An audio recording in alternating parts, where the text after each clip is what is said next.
this experience isn't, just isolating to one person. In fact, Cora talks about that in one of our scenes. When she realizes, she thought she was the only one at one time that was getting abused by her husband. And then she realized, she started talking to some of the other people in the community and realizing, wow, this is happening all over the place. So that really makes it very, almost urgent for this film to get made. There are a lot of films out there and books out there about the polygamist experience, and a lot of it is, you look at, people read it and just like, oh God, they sure need a lot of help. For me, I really want people to see that Cora does come from that. That is very much the backstory. That's where she comes from.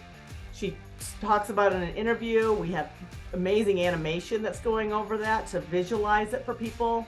But my hope is that that screen that people are looking at is a mirror. So people go, wow. As a filmmaker, it's like, you want to just put the pictures out there and let them speak. Hi, I'm Chris Waddell. Welcome to Living It, the podcast where we join experts in the experience of being human. Be bold. Say yes to adventure. Say yes to living it. Welcome to Chris Waddell Living It, where we talk with experts in the experience of being human, those who've taken the risk to realize their dreams and live fully. Today, I'm my good friend Jill Orschel, who is an independent filmmaker and Emmy Award-winning independent filmmaker. She is in the midst of post-production on her first feature-length film. About her documentary, she said, "My documentaries offer complex portraits of people as they're discovering their role in challenging environments. I immerse with my film subjects," we're going to talk about that, "and take the time to develop relationships built on trust and then convey that intimacy in style and story." Jill, welcome to Chris Waddell Living It. Oh, thanks so much for having me, Chris. This is awesome. This is so great to have you here. I am just so excited. And Snowland is your new film. Yes. And I want to talk about, Snowland is biting off a lot of stuff, right? I mean, there are some elephants in the room, because this is a woman who is in a polygamist society. Yes. And is finding a fantasy land to deal with the trauma that she's had in her life. Yeah. But I mean, this is one of those, like the Thanksgiving table, Jill, is like, we're not talking about sex. We're not talking about politics. We're not talking about religion. Right. You picked up the religion part of it, but it's also a personal part, right? So Yes. How do you get connected to a film like this? Because this isn't part of your upbringing. Exactly. Yeah. Living in Utah from Colorado, we've been here, my husband and I have been here for 32 years. And I've heard all about the polygamists down in southern Utah, the fundamentalist Mormons, as opposed to the, mainstream Mormons. There's always a, kind of talk about the elephant in the room. There's always a little bit of a disconnect with those two. It was kind of confusing for me, and I was wondering, should I do a film about that and try to make sense of it? It wasn't something that really excited me. When I got access to a woman that was a plural wife and within the FLDS, what excited me was the resilience and the humanness and actually kind of the universal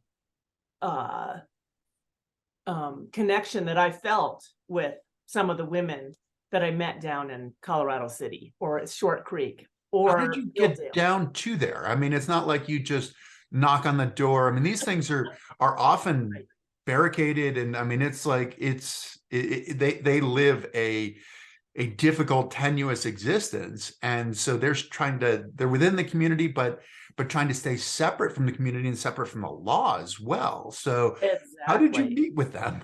Well, yeah, that's a great question. You know, a lot of times people will be going down to Moab or, you know, driving past the town and want to, you know, go over there, and a lot of people would be intimidated by, or people would intimidate people if you would drive into the town.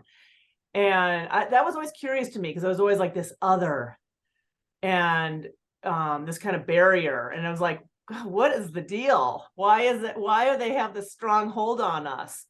Or do they have a strong hold on us? So it was always something that I thought, God, it would make a great film to go down and film some human beings down there and find out, you know, what is the story. So anyways, I was in Salt Lake finishing up a film and finishing up film school, and at the University of Utah. And I went to a kind of a empowerment workshop, and I saw somebody there. We were, you know, in the Ramada Inn conference room in a big circle, and I see this woman across from me, and she's very pregnant. She probably had a halo over her head. I was like, who is that? And we ended up partnering together and just really hit it off. And a couple of days later, somebody said to me, that knew us both, said, did you know that she's a polygamist wife? And I immediately had this, oh my God, this is going to be my next film. And so the next 4 months, because you'd had that connection with, I mean, you'd had the idea of like, okay, it's something separate, it's something mysterious, but then you had the connection with the woman, right? So, well, you know, as a documentary filmmaker, you're always looking for the next film or stories to tell. And somebody that has lived as a polygamist, as a third wife, second wife, have 12 kids. It's like, wow, that's just so rich. For how can you tell something really specific and unique that somebody can present on screen? And then my job is to find the universal story there, the humanness, you know, how are we more alike than different? That lights me up. That, which is ultimately what you have to do. I mean, the story in some ways is the vehicle to get to that essence, right? Exactly. In a way, yeah, it's like the hook is that these people are plural wives and live somewhere very unique. That's kind of the hook to get people in the seats. The story that I'm putting out it's a story about family. It's a story about a family that loves each other. It's about people that are going through difficulties, specific difficulties, but we all go through difficulties. How are they getting through it? How are they healing? How do they, you know, triumph? How do they triumph? And we talked a little bit about the elephant in the room, and when you start talking about polygamy, there are a variety of different elements too, right? Or elephants in that, you know, HBO got involved in this with Big Love, right? And then Krakauer with Under the Banner of Heaven. Obviously, you have the Mormon Church, which is a big elephant in the room as well. How do you, because you talk about the idea of immersing yourself with your subject, how do you go beyond sort of the superficial to get to the essence? But the thing is, like, great question. That requires a lot from you too. An emotional journey. That's right. And first of all, I got to go with no agenda. No agenda or no bias, or you completely open-minded. That's right. Open book. Curious. So I've met this family through that workshop. I go down. Maybe I don't film at first. And how does the conversation work of like, hey, by the way, I'm an independent filmmaker. I'd like to come talk to you. How does that conversation work? Well, it took, as I was saying, took 4 months for me to send emails or go down and have a meal spend one day down there, sometimes being very afraid, like, there's people down there that intimidate us, Yeah.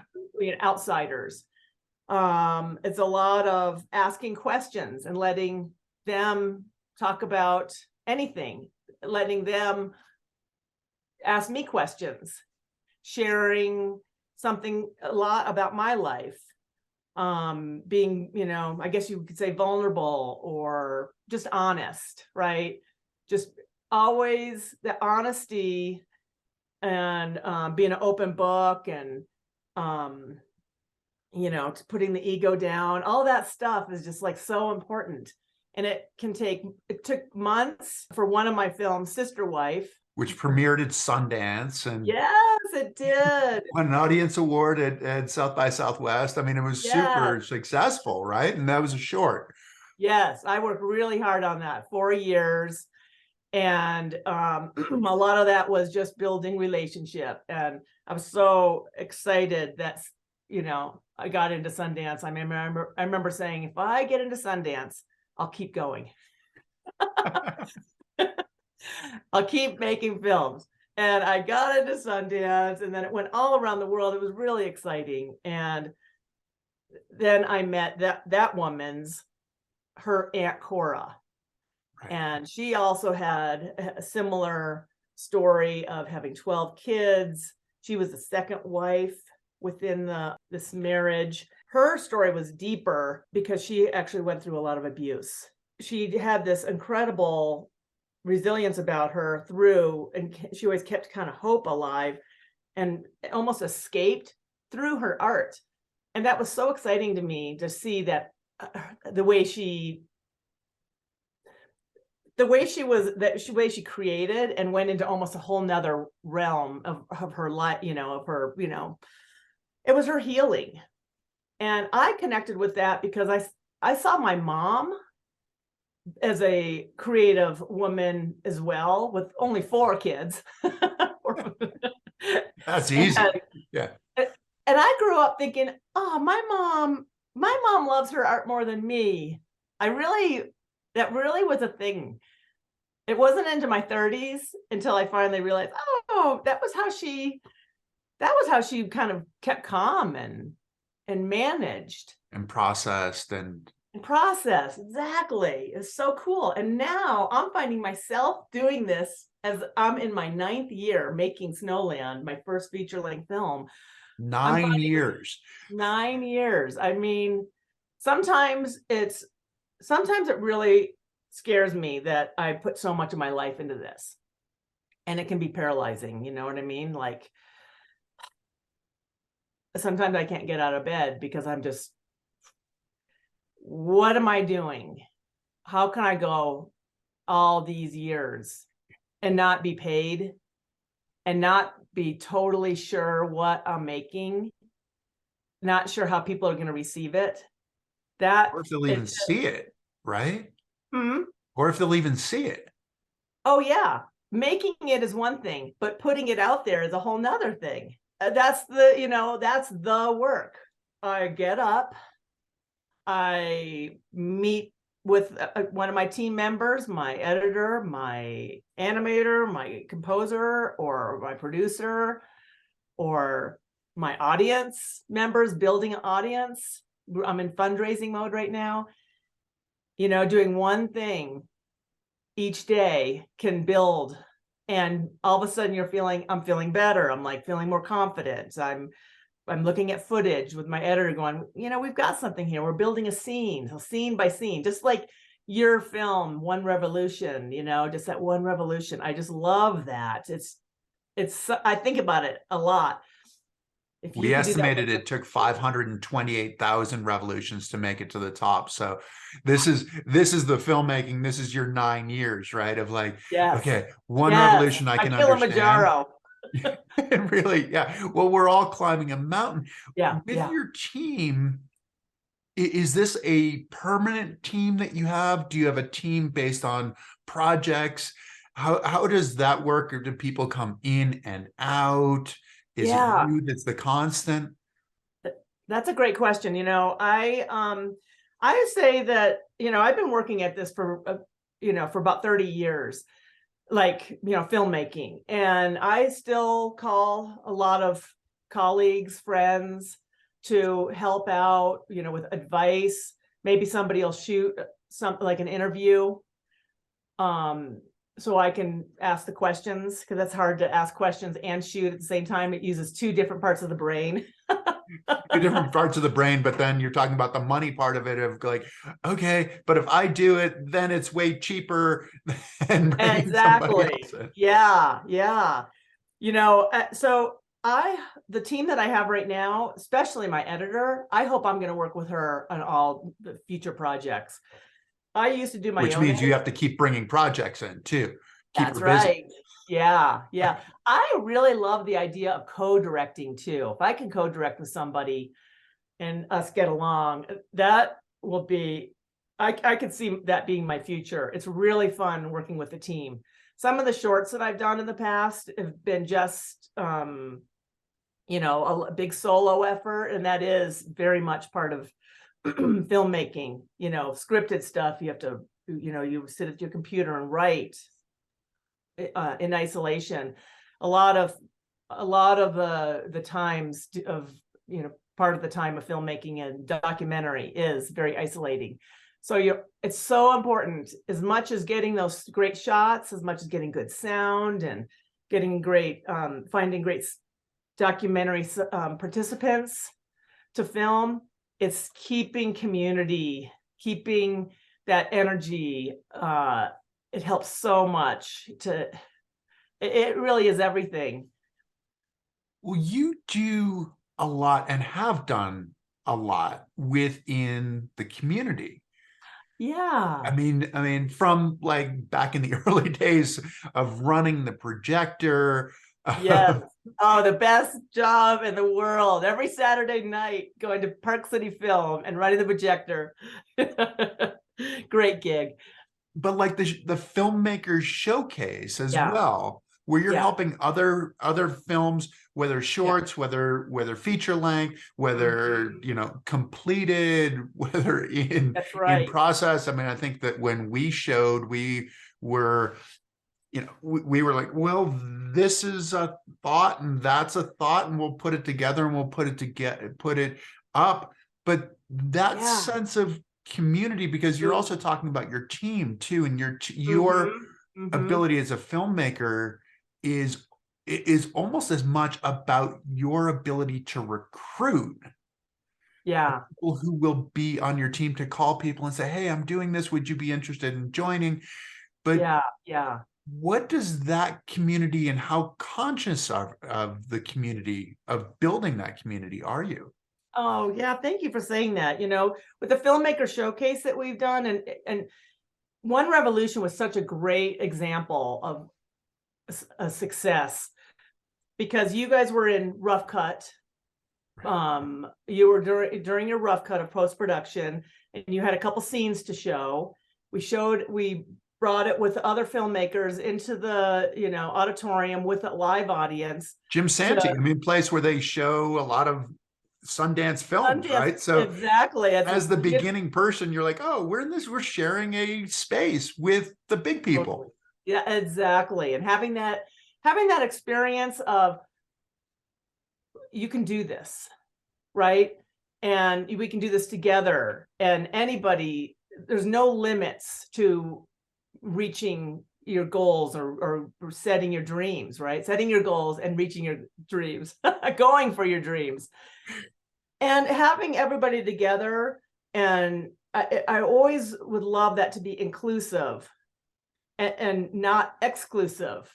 I always love to have, anybody that has the potential and wants to be a part of that. Is so important. And so it is part of that kind of recruiting and community building.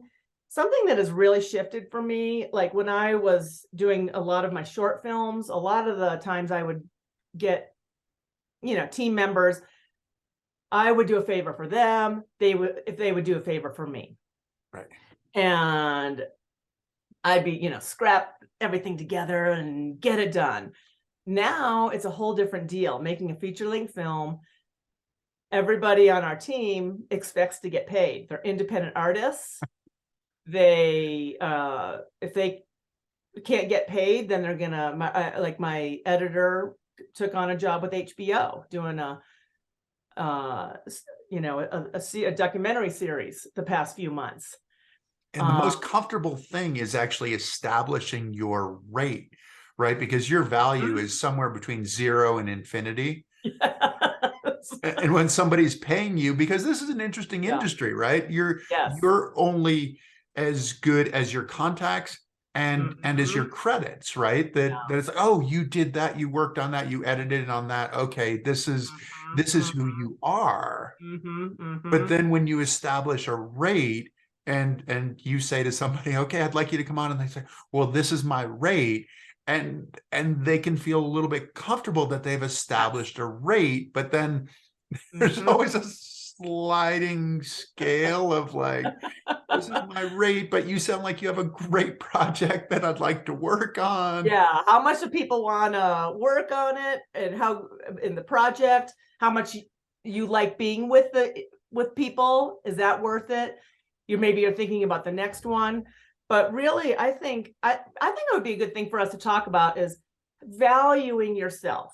It's been a big journey making this feature length documentary Snowland, because I'm living at home with my husband, being a wife. I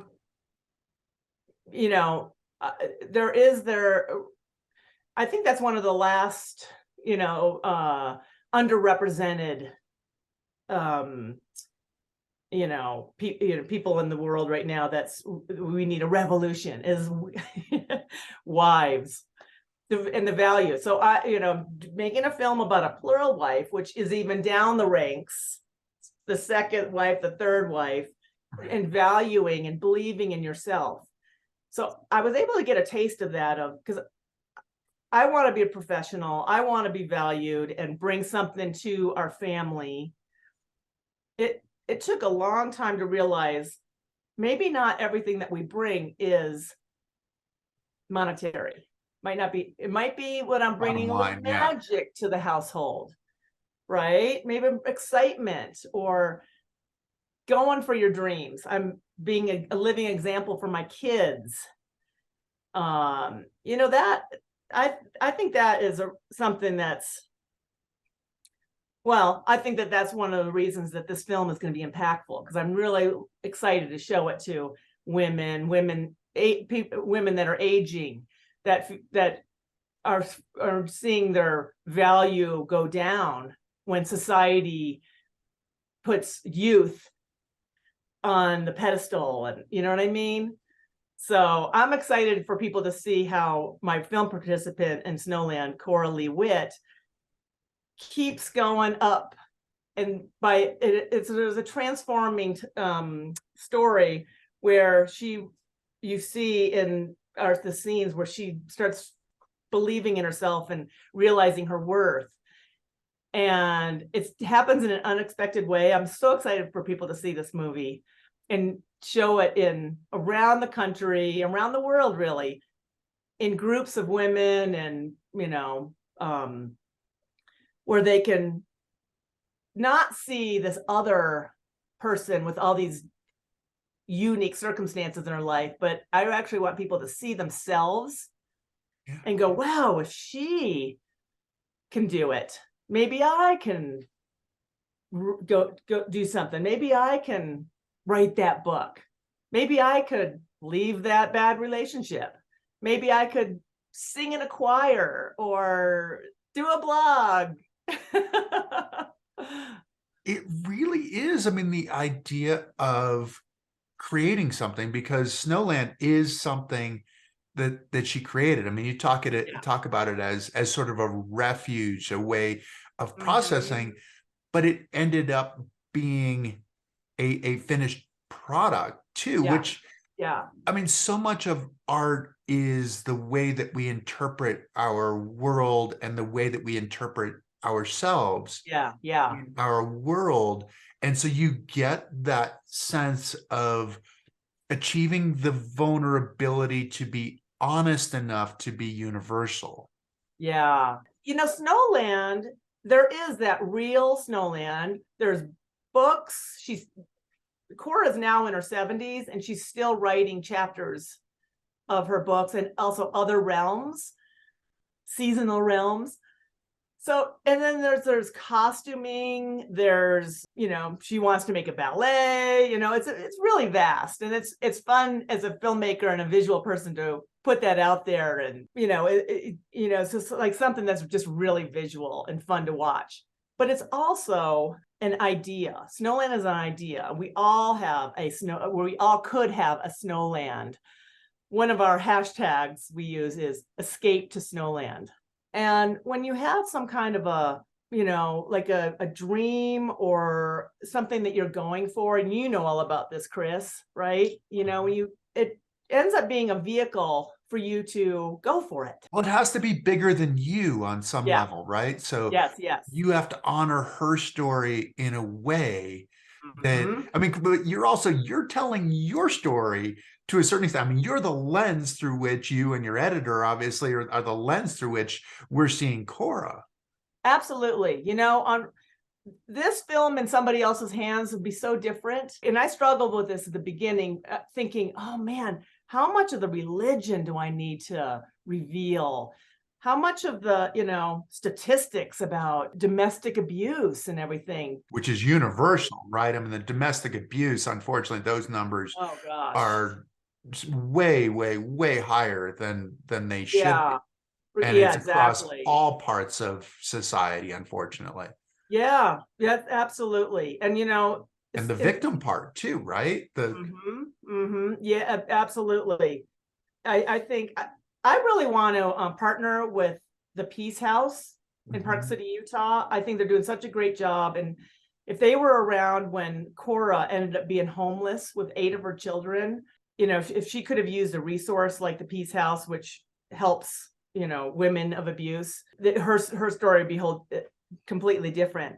And I'm hoping to partner with the Peace House and organizations like that could, speak to that experience and connect with, victims out there.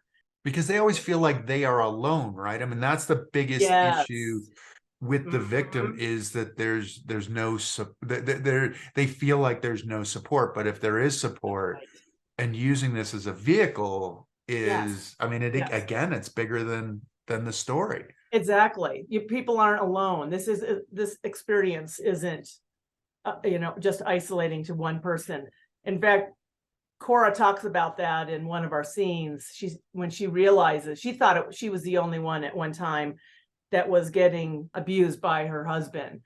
And then she realized, she started talking to some of the other people in the community and realizing, wow, this is happening all over the place. So that really makes it almost urgent for this film to get made.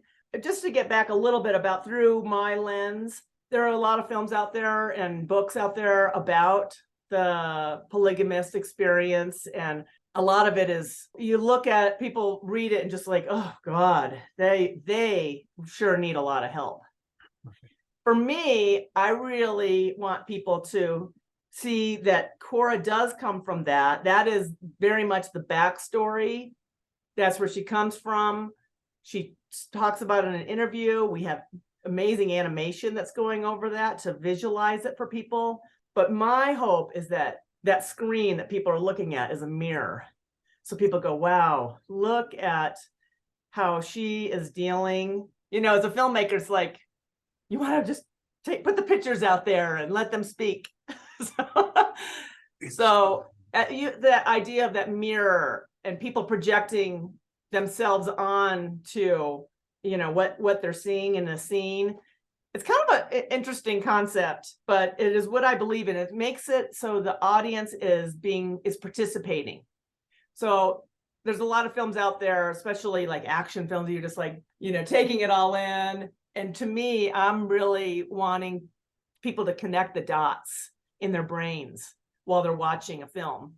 Sometimes it's a little harder. It's a harder experience. It's because it's an active experience. it's many ways why it's taking a long time to raise funds for it, because it is a more challenging film to make and put out there, but it's something that I'm totally proud of, because I know that people are going to be connecting the dots and it's going to be impacting lives. It's interesting that you say that, because that ends up getting to be a more difficult sell, right? Yeah. This idea of, Yeah. because you're going from them to me, Yes. and it gets to be a Us. personal journey for the audience, right? Whereas Mhm. the salacious, the oh, look at them, the voyeurism of, and making them completely separate is an easier sell, right? And in a lot of Yeah. ways, it's sort of there's something intriguing, whether it's just the the train wreck kind of thing That's that right. you're selling, which doesn't, as you say, it doesn't do justice Yeah. to the human Mhm. experience. Exactly. I mean, why would I put in 9 years to just to satisfy the curiosity of audiences? I'm looking to do a lot more than that. I'm looking for people to transform themselves. How, when you do this, because it gets to be so personal, right? I mean, it really Mm. is, you're telling Cora's story, but you're telling your story too, and it's your interpretation of Cora's story, and it gets to be so personal. I remember in the year that we were in the filmmakers showcase with One Revolution, Mm-hmm. there was a woman who did a short film, and I want to call it yoga erotic. Oh, yeah. It was sort Yeah, of what this was that? Orgasma? fantasy. What's that? Was it orgasma? I think you're right. I think it was Orgasma. Now that you say it, I could not have come up with it myself. And it was a super, super captivating film. It was sort of like a dream sequence within Yeah. this yoga class. But Mm-hmm. her parents were there as Right. so Right. there's an audience, right, that you're making this, and as you're doing what you were talking about, the like difficult day to day, the one revolution, like let's push this forward just a little bit, and you're trying to get to this super honest, vulnerable position, representation. Yeah. And then what's that like in the moments leading up to showing the film, premiering the film, knowing the audience, knowing people in the audience, that you're Yeah. like, because there's a part of it that you're like, Mm. I just want people to love it. Right? I Yeah. mean, Right. we're all vulnerable that way. Yeah. But it's kind of like you want them to love you too, Yeah. is what happens, right? Exactly. I mean, I'm dealing with this right now I've got my producer's hat on, and we're doing a whole winter of fundraising, and I'm building a family of supporters, a community. And I also want to make the best film I can for people to enjoy it and to get something out of. And it's also, what do you say? Like I'm pulling the arrow back, and there's tension going on with that arrow, because it's like, oh my God, pressure is on now. The stakes are really high. I've got a big community that I really want to, love me and love what I do. And And there might support be what you do too. support what I do. And it's also really risky. It's really, there might be a chance that, heck, my husband might sleep in the premiere of the movie. He might not be my audience. When you're making a film, any kind of art, you got to just listen to your instincts. I've got this little thing from Sundance that says the story lives in you. Can you see that? That might be backwards. The story lives in you. I have this right by my my computer, and it's one of Robert Redford's kind of foundational things. Your story lives in you, and you got to just like trust that. But guess what? There might be a lot of people that aren't into it. and you got to like still get up, make it, and keep going. And that is one of the scariest things. That's why I guess you could say that this work is courageous. It really is. And do you have techniques? I mean, obviously that you have the story that lives in you right next to your computer. So that is a connection to Sundance. That is a connection to Robert Redford. That is a connection to, by extension, all of the people who have created film and film that you've loved. Yeah. So in that one little saying, you're like, okay, that's who I want to be. Like that's the important part. But do you have other techniques? Because it can be just overwhelming. I mean, just paralyzing to move forward. Like, I don't know what to, and you said wearing all those hats too, where your producer hat, and sometimes, I don't know if you've experienced this, but for me, one of the most difficult things that I've experienced is a ringing endorsement. And you think, I don't know if I'm ready for that right now. Like the prospect of all the support you'd need. And you go, okay. Like I'm telling myself each day that I believe in myself. Right. And that's a battle each day to remind myself that I believe in myself. Exactly. What is it like you're that? telling me that you believe in me more than I believe in myself.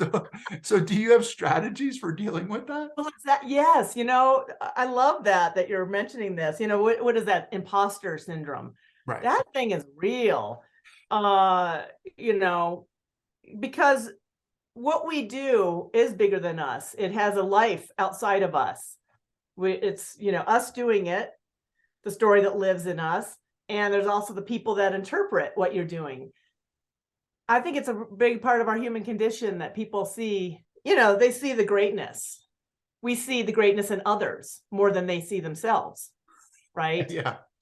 So I do think that there are techniques that I use, and I've gotten some help with this. I think it's always a practice each day of some kind of self-care, getting back into your heart. Because it's easy to beat yourself up, right? We're not done. We're behind schedule. We don't have any money. Oh yeah. It's going to be a miracle to pull this off. And it is. They're all miracles that we're all doing. I mean, all the Paralympics that you've been in and won medals, I mean, that's incredible. And I'm every one of those is a journey, I'm sure, huh? Oh yeah. No, it's all a journey. And the journey, ultimately, when we look back on it, is the thing that was really the gift. You look at the premiere night and you're like, oh, the premiere night. And it sounds cliched, right? I mean, it's like, you're telling me that it's the journey that matters. And you will look back on it later on and say, if you ever get to that point of like, I'm leaving film, I'm doing whatever, and I'm going to get a paycheck every 2 weeks and a 401k and all of this stuff. But you look back and go, oh, but that when we were struggling to get that done, like that was the coolest part, right? Totally. So I think I've interrupted you in terms of your strategies of how you or your techniques of dealing with this. Well, hey, so, okay. The number one, take care of yourself. Sometimes if we're in a difficult edit, we can't like quite crack the code on, getting that emotional arc that we're wanting in a scene. And it's starting to just like, oh, I could do something like, for me, I want to eat potato chips, just that crunch. And then I feel bad about myself, and I've gotten no further on cracking the code of the scene with my editor. But maybe we take a break. She goes and takes a walk. Maybe I'll take a bath, and we come back feeling all right. We can do, kind of feeling centered. Maybe it's exercising, eating well, just self-care, having a cup of tea, get in front of the fireplace, go ski or whatever. Where you feel good about yourself and you're not beating yourself up. Yes. beating yourself down, really, I guess Yeah. is what it is. It's So so that you easy to beat finish yourself just down. barely. Yeah. It's so easy to beat yourself down and go, oh, I'm not smart enough.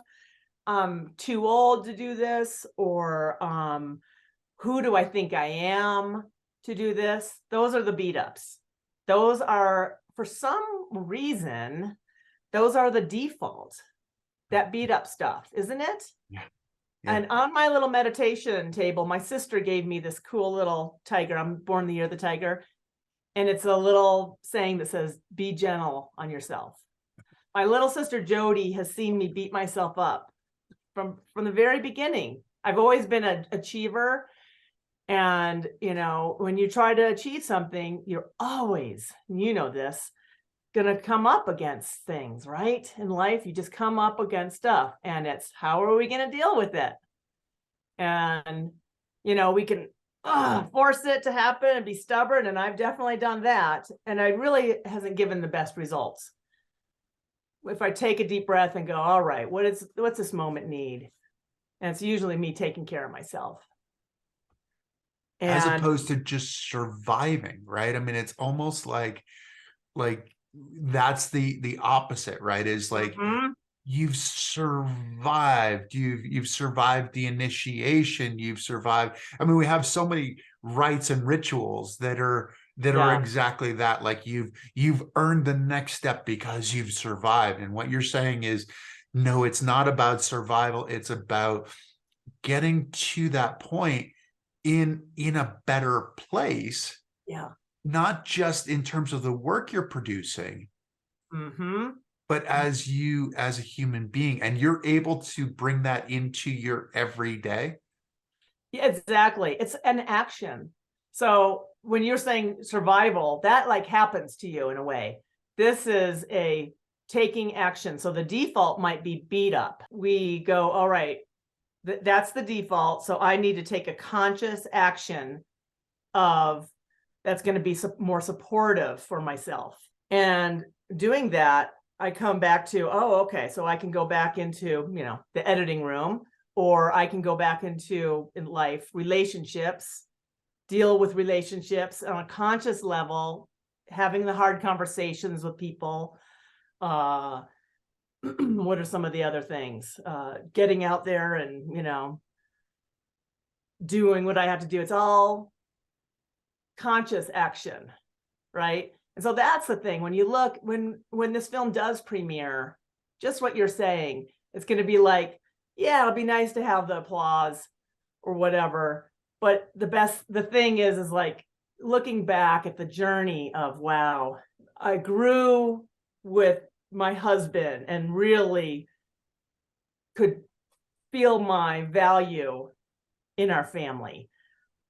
My kids saw their mom going for it. Maybe they'll do that too. My friends, they are enriched and they're able to see me, really go for it and just take out all the stops and go. Maybe I'll do that too. And just feel that collective inspiration, I think you could say. That's what's going to be when we get to that premiere, that journey and all the rich getting past all the adversity. Is she really your audience in some ways, Cora, in that you're going to do this premiere, right? And the thought is, well, you're on the big screen, like this is it. But will you spend a lot of your time watching Cora, watching the film? No, she actually is not the audience for this film. Interesting. Okay. I really adore Cora. I call her each week and we talk a lot. She's been a participant all the way. We fought a lot because I've been fighting for the film that I want to make. And a lot of times it's having hard conversations with her. No, it's not going to be to sell Snowland.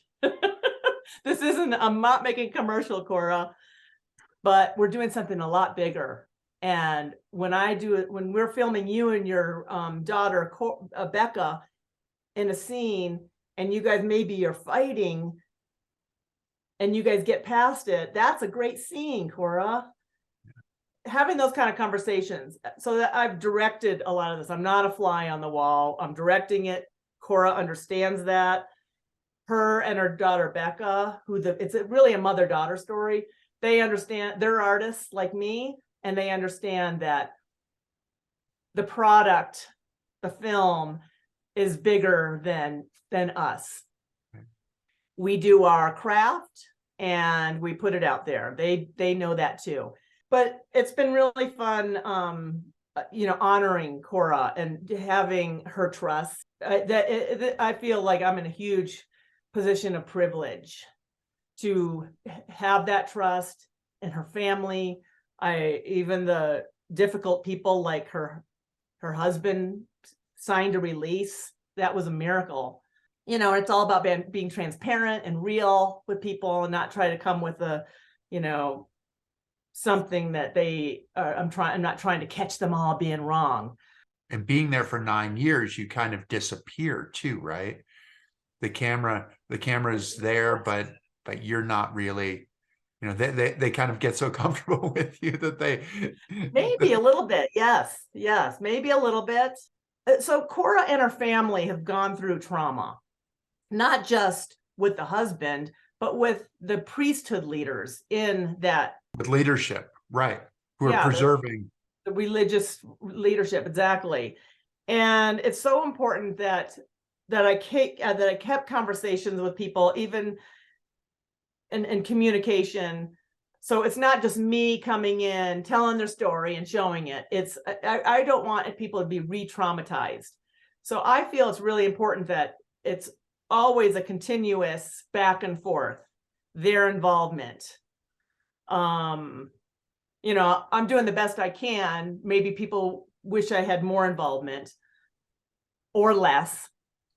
But, I think that Cora isn't quite the key audience, because she's a person that she's already practicing when I'm hoping the film is going to inspire people to do. I do hope I will be showing it down in Southern Utah.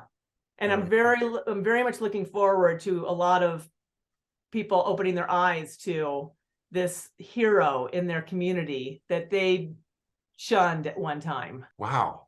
What will that be like? Because as you were saying that, showing it in Southern Utah, showing it to this community, I mean, that got my heart going, like got a little sweaty thinking about presenting it to the very group. Yeah. And it's a celebration of Cora. Yeah. But not necessarily a celebration of the whole community. Right. When you are able to tell truth, I think energy rises.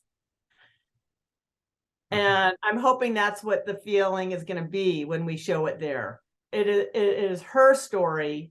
I want people to look at it as like, wow, she is one of us. There's something to learn, and there's there's transformation to happen and conversations to be had. It's almost like it'll start a dialogue. This is amazing. And each project that you finish is a culmination of the journey that you've been on. And obviously it's going to continue, the next journey, because I'd imagine you got to keep that editor on board. So you've got to get to the next journey. But you said that early on that you felt like your mother loved her art more than she loved you, which in some ways is a theme within the movie as well, right? Because as a plural wife, it's like, well, does he love me more than he loves her? And is he spending more time with me? Is there more, are we in bed together more than somebody else, and et cetera, et cetera.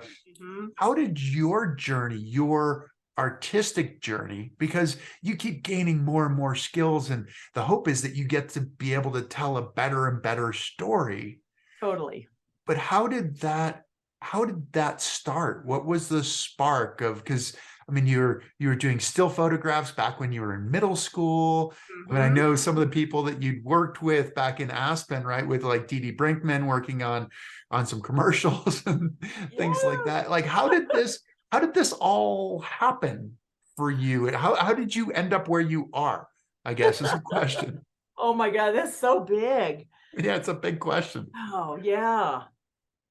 Yeah, growing up in Aspen, it's such a special place. We were there when, when there was real incredibly small knit community.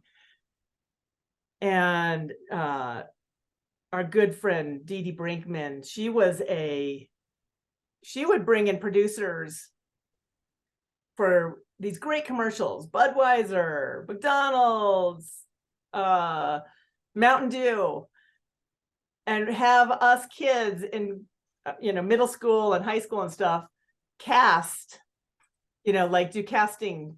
We'd line up and get videoed, and So you could have been an actress. I could have been an actress. Or you could have been. I mean, this is kind of the start, right? You were in front of the camera. Well, that was part of the journey. I ended up through Dee Dee Brinkman getting a Mountain Dew gig, Mountain Dew, for 3 years. Ooh. And we went all over the place, and it ended up paying for my college, where I ended up getting a journalism degree. But very early on, I realized that I was not as comfortable in front of the camera. And there was a still photographer on the Mountain Dew series, the Dew Crew, we were called.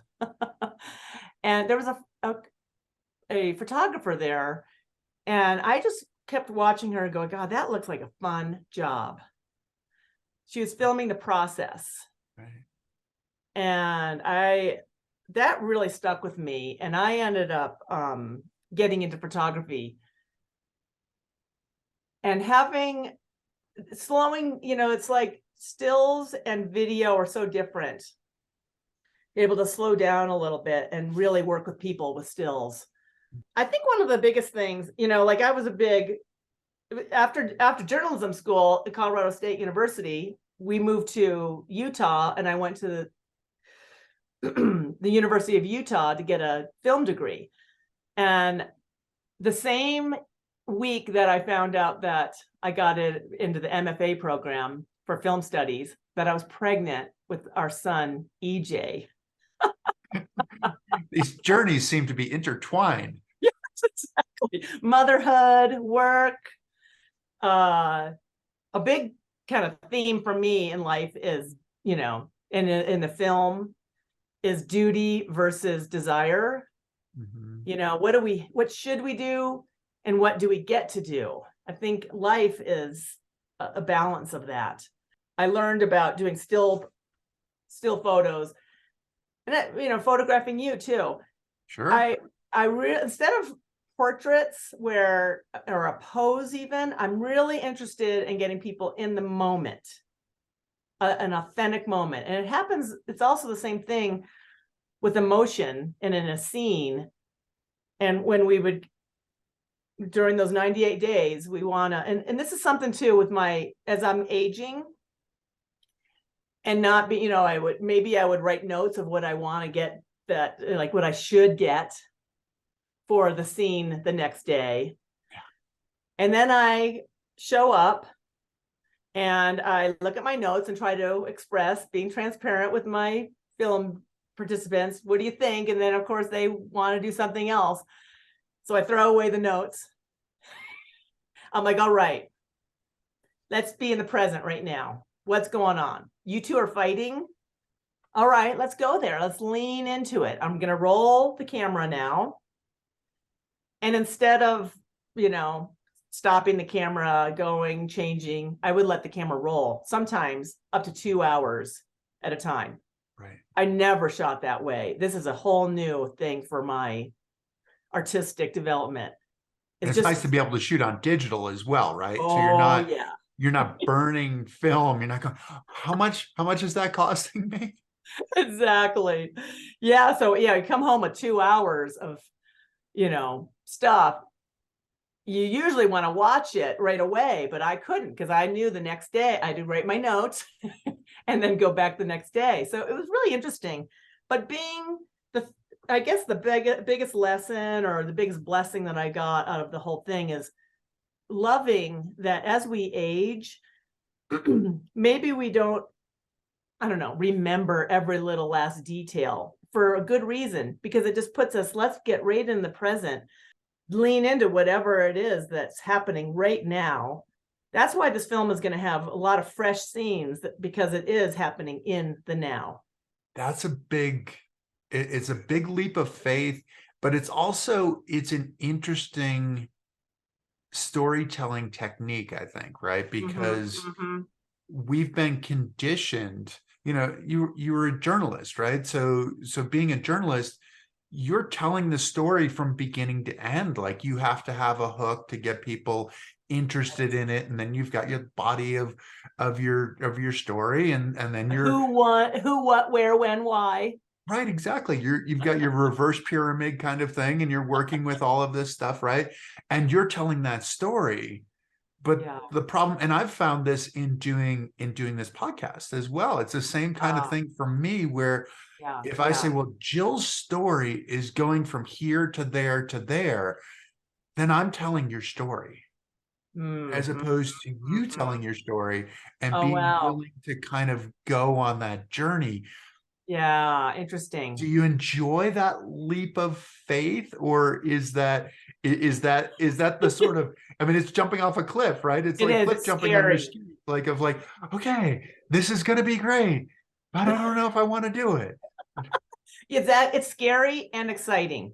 Two close cousins.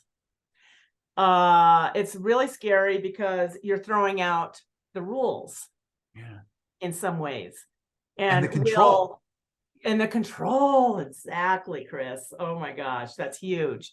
But then you realize, wow, it's not exactly what I thought it was going to be, but wow, it's so enriching. And I think that's what art is just like kind of knowing the rules, but having the courage to throw it away and just do what is right in the moment. And that is what speaks to people, because it is some kind of a truth that's happening. I feel this conversation has been so honest and truthful and in the moment. And, you're listening to me, I'm listening to you. It's really great. I really appreciate this opportunity to just speak with you and learn more about you too. And likewise, there's a quote that I love. I have a series of quotes that are actually in the place where I do my best thinking, right? So in my bathroom, I have a series of quotes from the Dalai Lama. It was his thoughts for the year. And one of them is learn the rules well so you can break them properly. Brilliant. I love it.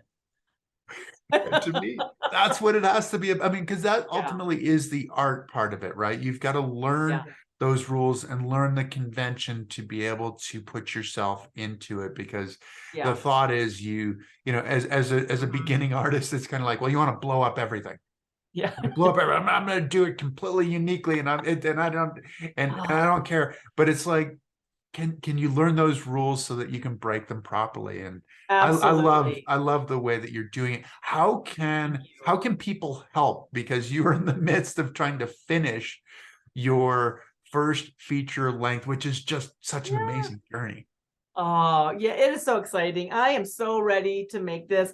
I have been born to make a feature-length film. I've been a volunteer and then a staff member at Sundance Institute, and I'm a huge Robert Redford believer, and the story lives in you, and I know that I can do it too. And I want to inspire others to, go for their dreams. And how to reach me and support me. I think, I'm doing an event on March 16th at Park City Film, where it's kind of a Snowland presentation. We're going to put some scenes in progress on the big screen at the Santee Auditorium. I'm really excited to show the film. A lot of this winter has been about kind of having, anyways, I should say that again.